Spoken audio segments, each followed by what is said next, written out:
Welcome to the second video ever on Bryan Bros TV. Wesley fresh back from Napa.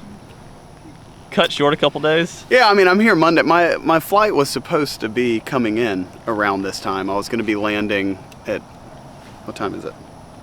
Yeah, I was going to be landing around 9:45 a.m. But I'm here. It's because I missed the cut. Speaking of here, we'll get to your play later, but look at this. Freshly mowed greens. Mowed, ninth green. Ninth green here. Look at these things. And we got our director of golf. Director of golf. I mean, Yeah, look at him. Hey, it is fun. I love seeing you guys out here. I'm glad you're here early. Yeah. So if you're Sorta.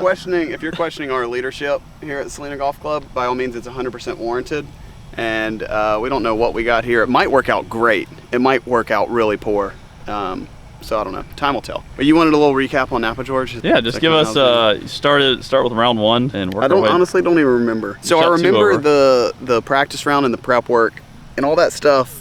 It went great. I wasn't hitting it awesome, but I wasn't in full panic mode. It was the first time getting the arm lock reps at a tournament, and the greens were a little bit faster, and I was feeling really, really comfortable. And then round one came, and I started missing some putts. I didn't feel like I was hitting like really, really bad putts. It's just they weren't going in, and I was putting excessively firm. I know George was watching the shot tracker. A lot of y'all probably weren't watching the shot tracker, but you would see that I'd have a 4-footer, and then my next putt would be from 6 feet, which indicates that it was probably going entirely too hard. And so I putted pretty poor the first round. I hit it pretty poor the first round, and I think I shot a couple over. Yeah, you shot 2 over. Did I? Mm-hmm. And I think it also at the end of the round, You also hit one out of bounds though, which was annoying. Well, that was a part of it. So there's a couple of like the goofiest looking holes. Like none of the holes really make sense in how they look. And I think it's the hardest place on tour to hit fairways. It is. Someone brought that up. And I didn't do a lot of fairway hitting round one. Okay, so when you hit 4 fairways and you putt it bad, It's not a great combo. It's not a great recipe. But I did, my only 2 birdies were on par 3s, the 2 hardest holes with the 2 hardest pin locations. So they were calling me the king of the threes out there. It was just kind of who were calling you the king of threes? Me, but anyway, there was people out there that were just there was people that were calling me the three meister, the king of the threes. Hey, I mean, and then on the greens they were calling me Mr. Balloon Hands. If you're getting my references, then shout out to you. Hey, the par 3, that could be an indication of maybe the new sticks were pretty good. The new irons were, I mean, yeah, I hit them good. There was a little bit of buzz. Again, going around the property, hey, what's in Wesley's bag? Was I the one creating the buzz? Maybe. No, it actually somehow, I got But text. yes, Golf WRX kind of put it out there. PGA Tour had like an article on switching to the Tacoma irons. They held up great. 12th in strokes gained approach to the green, which is just only iron shots. And that's with 2 sideways chip outs. So I think that and number a would have wedge shot into a. I don't even want to start. That still upsets George, me. Okay, anyway. You wouldn't have known it was plugged unless you were told it was plugged. It just would have shown it was in the bunker. All right. Anyway, from 91 great yards. irons worked out over well, but the first round 2 over. So you're going into Friday needing kind of a low one. I did. I needed a low one, and boy, oh boy, the start. Probably one of the hottest starts in my golf career. Birdie. Wait, I started on 10. Birdie. So they switched up holes.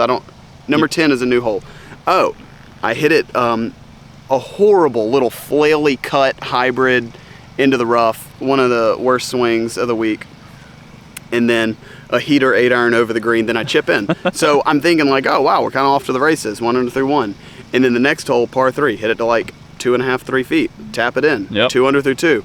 Drive down the middle of the fairway on this par 5. Perfect 4-iron to like 10 feet.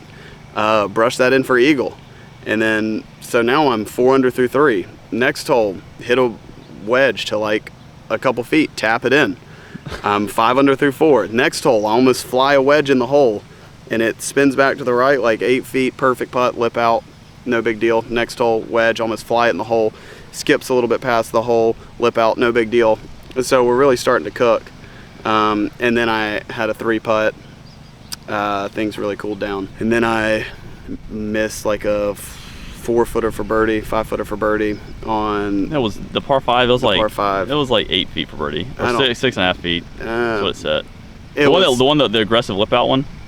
Yeah, there was an aggressive. No, there. So actually, I will say I hit all good putts. The whole second 18, I did not. Oh no, hit that was one the one. single Never mind. bad That was putt. the one that lipped out. That it was like a straight putt and it veered off right at the end, is what Matt said. Yeah. Yes. But then there was another aggressive lip out. So yeah, you're putting. The putting was good. So anyway, I make the turn. I'm like 4 under, and I was like right on the cut line, kind of battling through my back 9, and I get to 17, and I think I'm 1 shot outside the cut. Yep. And hit a delightful hybrid, a delightful wedge, make the putt to get one inside to get on the cut line going to my last hole. And then I would assume George is going to flash up a picture right now. I mean, it just doesn't make any sense. The hole was into the wind. It's one of the most awkward, uncomfortable tee shots. There's a tree in the way that you can't hit a cut off the tee. And then I kind of leaked a 3-wood a little bit to the right, and there's a tree that's like 275, 280 yards.